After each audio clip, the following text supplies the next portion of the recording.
عليكم ورحمة الله وبركاته. رجعت لكم مع أخوكم محمد أو أحمد كرافت. كيفكم شباب؟ رجعت لكم حلقة جديدة كيف تسوي دراجة نارية، وهاي الحلقة الأولى عن مود دراجة النارية. نبلش يلا وبسم الله. فكل شي راح تستخدموه موجود عندكم هون، فخلينا نفرجيكم شلون حنركب. وبس يلا نبلش. اول شي يا شباب تحطوا بلوكتين وزرين.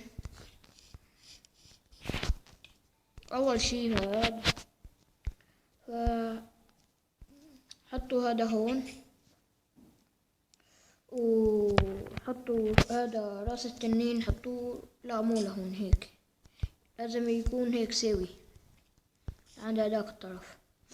ويا شباب وبعدين حطوا فوق راس التنين هاي الحجرة، بعدين حتكسروها يعني. خلينا هيك نسوي عشان يزبط معنا. وخلينا ناخد هاي الدرج حنحطه هون.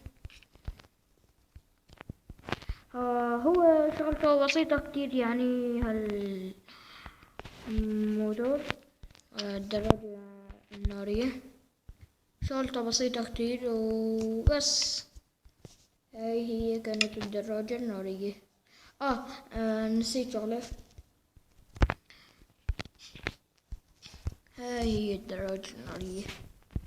فهي مو يعني، خلينا نحط هدول هون